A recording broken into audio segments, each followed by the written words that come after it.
Hello friends, today in this third lecture of module 1, we will study about tourism marketing process. So before starting, let us try to understand how this process has evolved with time. Let me tell you one thing, that tourism marketing has not evolved in isolation to the practices which have been developed with time around the world. So the way in which tourism marketing has evolved around the world, in a similar fashion, along with it, the content for this subject domain has also evolved. It was also influenced by the way in which marketing in general was evolving around the world. So when we talk about tourism marketing process, it is a cyclical process. Every next step gets affected by the previous step, and every step affects the next step. So tourism marketing process starts with needs. Needs are the unfulfilled feelings of the tourist. These feelings can be to have a family time. People in their day-to-day life are generally highly occupied with their work. They do not have time to sit and have a heart-to-heart discussion at a length with their family. So this becomes an unfulfilled need for the people. Next, during summer vacation, during festivals, kids want to go to their grandparents' home, to their relatives' home, or relatives come to their home. So if these needs are not getting fulfilled, it creates an emotional vacuum in the tourist. And this emotional vacuum becomes a problem. So needs have to be fulfilled. If these needs are not fulfilled, they become a problem. And this problem gives a very unsatisfied and uncomfortable feeling to the person, to the tourist. So these problems, unfulfilled needs, they create a desire, a drive, a kind of craving in the tourist, in the customers. Okay, so these cravings are actually becoming problem, and then what happens? This customer starts looking for possible solution or the ways which are present in the surrounding, which can fulfill this person's unfulfilled needs. So this craving and then search for the fulfillment of these craving create a desire and want in the person. These wants get highly affected by a person's socio-cultural background, educational background, technical background, financial background. These all things all together play a very significant role in designing the wants of a person.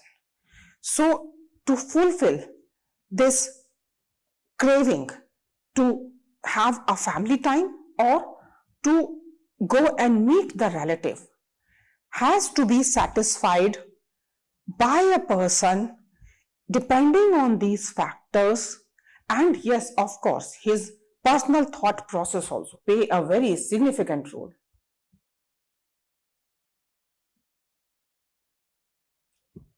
So then this person looks for solution on the basis of his wants. Obviously, to fulfill these needs, the person can go to meet his relative, to have a family time together. The person can visit any destination. So then after looking at these, possible solutions to fulfill his needs, the person gets to know, after this environmental scanning kind of a thing on part of tourist, the tourist or the prospective tourist gets to know that he needs to spend some time. He needs to spend some money. Now, the moment this money comes up, then either these wants, backed up by his financial purchasing power, get converted to a demand in the market, or these wants cannot be converted to a demand if that kind of financial capacity is not their financial capacity to purchase that product. Okay, so what happens in this case? Let's say the person decides to go on a trip along with his kids and wife to Disneyland to have a good time together, to see his kids smiling and having fun with their parents. But you need to have money for that. If money is there, then these wants get converted in the form of demand for a tour to Disneyland. But what if in case this money is not there, this financial capacity is not there, then the want will be there. But the conversion of these want to demand will not take place. So that way, actually, demands are those wants which can be converted to a prospective customer by having a backup of purchasing power.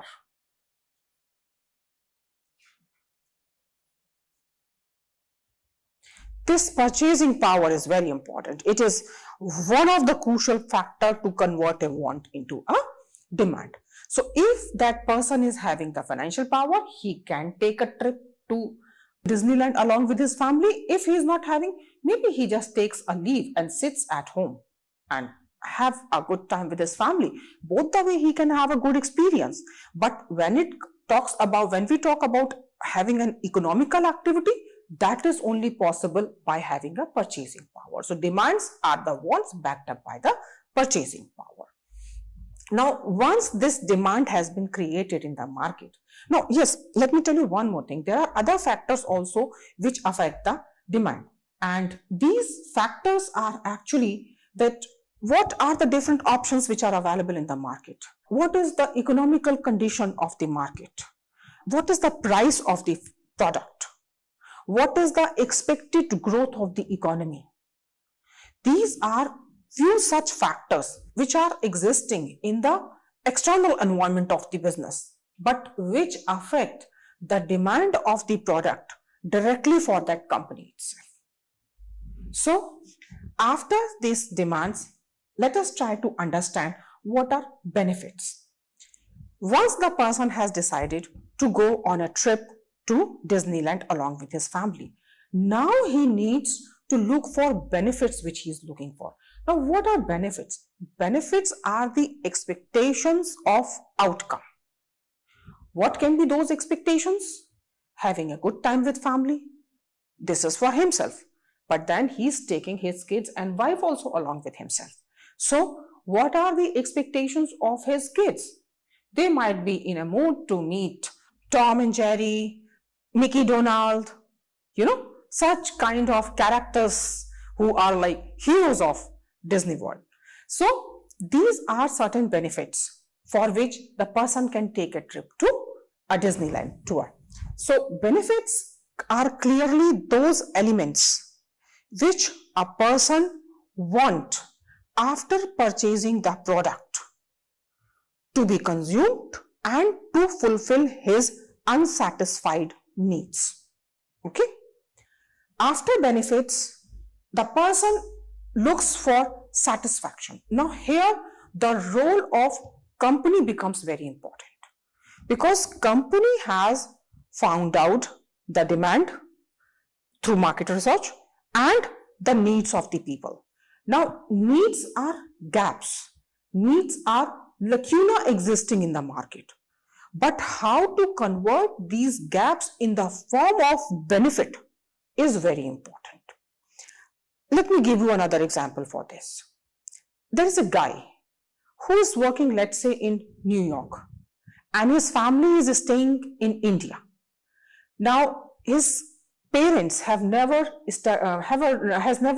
visited abroad, and this young chap, he has this desire to take his parents outside India, abroad, and I mean the kind of that emotional satisfaction which he is going to get out of it. So he starts saving money while working in New York. Now, there comes an airline, let's say United Airlines.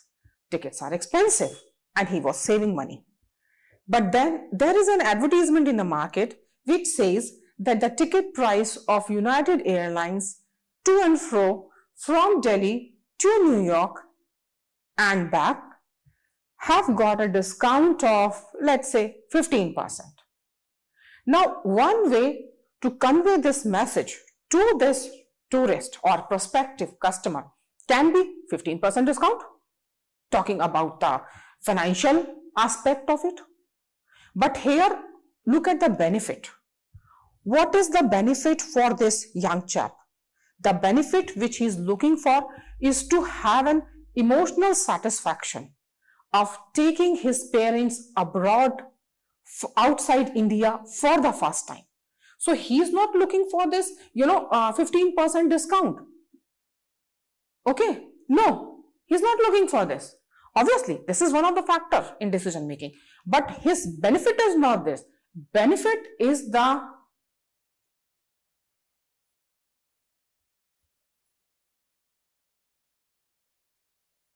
emotional satisfaction.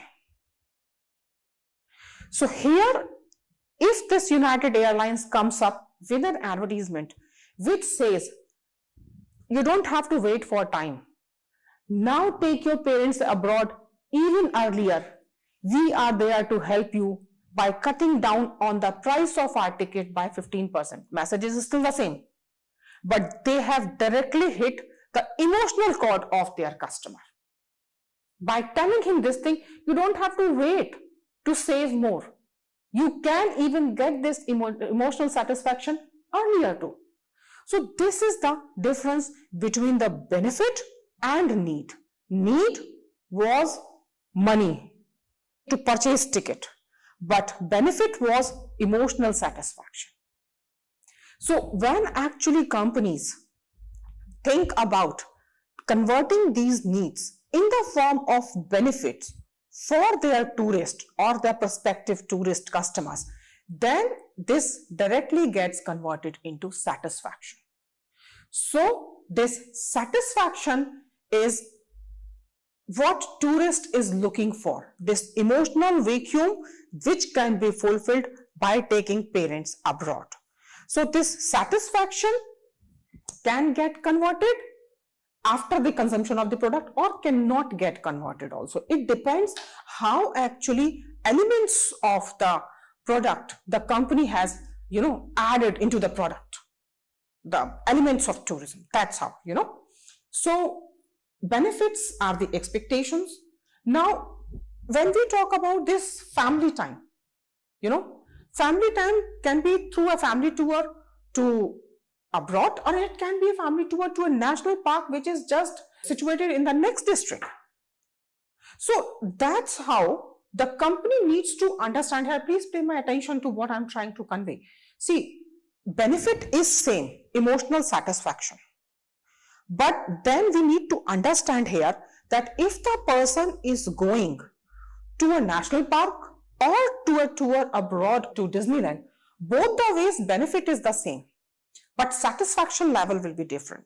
So here the company needs to understand what is that element which will make a difference in the product if they are making a product to national park or to Disneyland. Benefit is same. Okay. So here actually, if a person goes to national park, his thought process is different. The kind of elements which he is looking for product will be different. And when he's going to Disneyland, still the things are different. He's going with the family for emotional satisfaction. That part is constant. Okay. So when the company actually tries to understand that what are the benefits which a person is looking for, which a prospective customer is looking for, and then what kind of element will provide emotional satisfaction or the benefit to the tourist, then only this problem can be converted to satisfaction after the consumption of the product. So once the company actually understands, the company here will be travel agency tour operator. So when these travel agencies or tour operator actually can understand the elements which will after consumption be translated into a satisfaction level, then only they will be in a position to make the appropriate product for that particular customer in the form of a tourism product. Now, who can do this? This will be done by tourism management companies. The another word for or the abbreviation which we use for tourism management company is TMC. So, tourism management companies produce tourism products. Tourism products have two elements. First is intangible element, another one is tangible elements. So, intangible elements may be like guiding, visa consultancy, while the tangible elements will be F&B, food and beverages, a comfortable seat in a coach or in a craft. So we need to understand here that tourism products have to be a combination of both of these types of elements put in together. It cannot be only services, it cannot be only goods or the physical comfort kind of a thing. A combination of both. Another very important aspect of tourism product is the time element. A person takes out time from his busy schedule to be an active participant in the production of tourism products. So here his time has to be appropriately respected. His needs, wants, benefits, what will provide satisfaction, these elements have to be understood very clearly as per his perspective and not the limitations and strength of the company. Fine.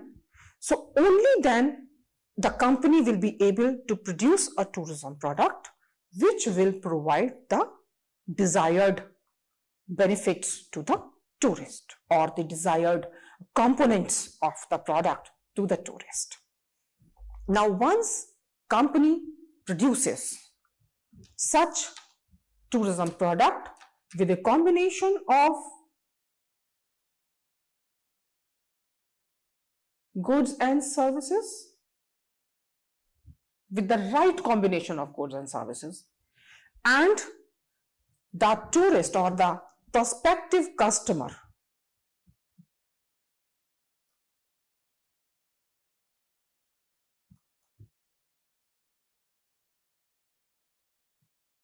is ready to pay the right price, then only the exchange takes place. No exchange is completed without the financial transaction of money. So we need to understand here, when the product has been, produced through this process as per the requirement of the market, and then market is also having the financial power to purchase this product, then the exchange takes place.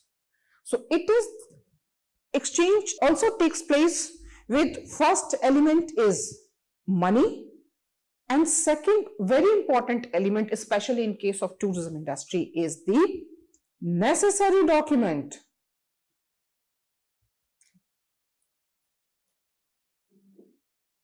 Necessary documents means documents which are required to issue travel documents like visa, ticket, travel insurance, vouchers, or maybe if permit is required, entry permit is required at some other place. So that's how it is not just about the purchasing power or the price of the product being accepted by the tourist, but it is also about the documents. Once these requirements of the sellers are met, and once the benefits or the basic need of the tourists which they look for in a product are met, then the exchange takes place in the form of a financial transaction and the sale gets closed. After the sale has been done, now comes the next step, which is about the consumption of the product.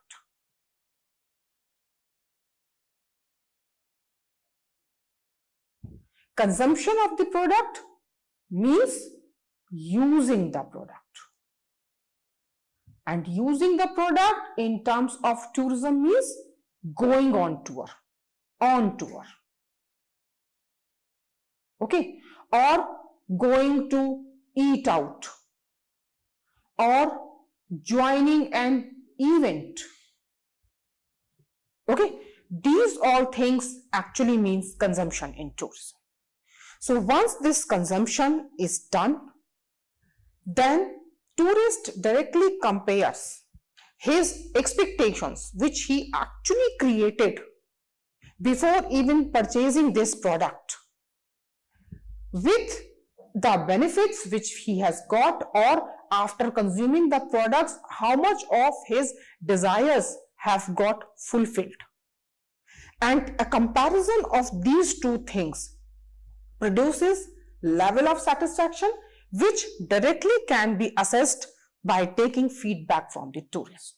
So feedback talks about the level of requirements which are being met, what are the amendments or improvements or changes which the consumer is looking for in this product, or maybe in the form of advice. It may be also in the form of process. It cannot be just something associated with product. It can be associated with process also, because customer has been in touch of the company. Maybe he has realized that he requested for something because he was going out of a station, so he requested for something within a stipulated of time of, let's say, 2 days or 3 days, and the salesperson has not responded back.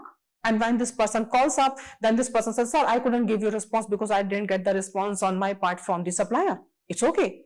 If the salesperson has not got the response from the supplier, still he should have contacted the customer and informed him that, sorry sir, we are still awaiting for the necessary information from the supplier. As soon as I'll have it, I'll transpire it to you. So, a response is also a part of process. Documents were never informed in detail by the salesperson to the tourist during the time of closing the sale. Now suddenly this person calls up, sir, we are looking for this thing tomorrow, and the person says, I'm sorry, I'm busy tomorrow. How can I give you? Sir, if you do not give me these documents by tomorrow, then we will not be having enough time to process the visa. So, these all, transparency, clear-cut communication of the requirement of tourist and of the seller in the form of process is very important. So it can be suggestion, it can be, some kind of complaint, it can be a level of satisfaction, it can be even some kind of amendments, or what your competition has been doing or has not been doing, and this company has been doing or has not been doing. All these things constitute feedback. Feedback is a very important component of this entire process, because it is through feedback that company gets the input directly from someone who has not been a part of this entire process, not part of this company, but still has a good insight into the nitty-gritties of consumption of this product. And these all details have to be compiled by the company as soon as possible, and if within the feasibility limit of the company, should be incorporated into the products coming in future. Incorporated means included in the products which are coming in future. So that's how, starting with need, this entire tourism marketing process goes ahead with drive, want, demand, benefit, satisfaction, to tourism products, exchange, feedback, and then this inclusion of feedback into the need of the tourist, because all these suggestions are basically the need of the tourist, which might not be clear at that point of time, which the person might have come to know after the consumption of the product, and into the list of needs by the consumer, and then incorporation and making a product as better as the company can possibly do. With this, I'm finishing off this tourism marketing process. At the end of it, I have given you a few suggestions which are about the books which you can refer to, enhance your knowledge on this topic. Thank you.